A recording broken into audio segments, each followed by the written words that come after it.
Imagine acordar em uma banheira cheia de gelo, com dor lancinante percorrendo o corpo. Você vê um corte mal costurado, grosseiro, e então, o horror, falta algo. Seu rim. Essa é a lenda urbana dos ladrões de órgãos, uma história macabra que assombra o imaginário popular. Mas até que ponto essa ameaça é real? Um viajante inocente, um beco escuro, uma bebida batizada. Drogas, escuridão e depois, o horror. A vítima acorda num banho de gelo, roubada de um órgão vital. A história muda, mas o terror permanece. Você pode ser o próximo.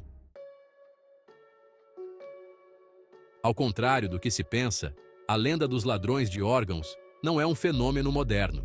Histórias semelhantes circulam no folclore de várias culturas ao redor do mundo. Nos Estados Unidos, a lenda ganhou força nos anos 80 e 90, época marcada pelo aumento do tráfico de órgãos.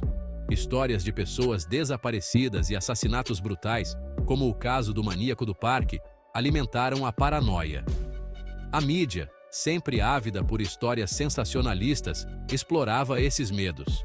Programas de TV como Aqui Agora e filmes como O Silêncio dos Inocentes retratavam ladrões de órgãos como figuras misteriosas e organizadas, solidificando a lenda no imaginário popular.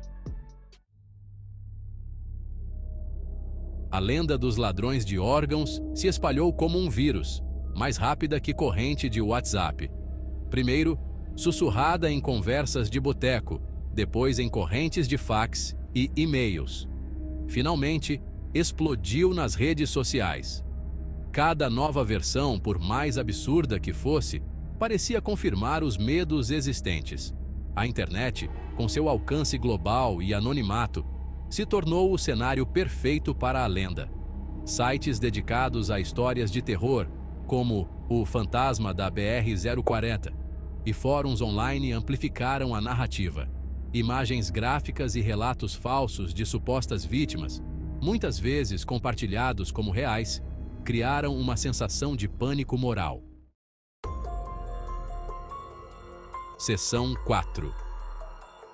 Medo palpável. Por que acreditamos em histórias assustadoras? Mas por que será que nos agarramos a histórias como a dos ladrões de órgãos? Especialistas argumentam que o medo do desconhecido é um instinto humano básico, como o medo de Saci Pererê. Lendas urbanas exploram esse medo, nos lembrando de que somos vulneráveis. No caso dos ladrões de órgãos, o medo é amplificado pela ideia da violação física. A imagem de acordar sem um órgão vital é profundamente perturbadora, como imaginar a cuca roubando nossos sonhos.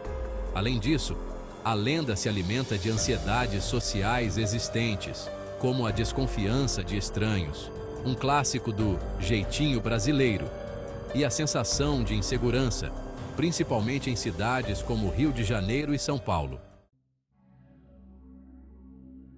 Seção 5. Verdade ou mentira? O impacto das lendas urbanas. Apesar de sua natureza assustadora, não há provas concretas que sustentem a lenda dos ladrões de órgãos. É como acreditar em mula sem cabeça, histórias baseadas em boatos, casos não verificados e, muitas vezes, pura invenção. As autoridades policiais e os profissionais de saúde descartam a lenda como um mito, assim como o boto cor-de-rosa. No entanto, o impacto das lendas urbanas vai além da veracidade. Elas moldam nossas percepções, influenciam nosso comportamento e podem até mesmo levar a decisões irracionais. A lenda dos ladrões de órgãos, por exemplo, pode alimentar a paranoia e a desconfiança, tornando as pessoas mais relutantes em buscar ajuda médica ou doar órgãos, um ato nobre que pode salvar vidas. Seção 6. Conclusão. Separando facto de ficção. Em um mundo saturado de informações e fake news, é essencial separar o real do imaginário. Lendas urbanas, como a dos ladrões de órgãos, nos lembram da importância do pensamento crítico.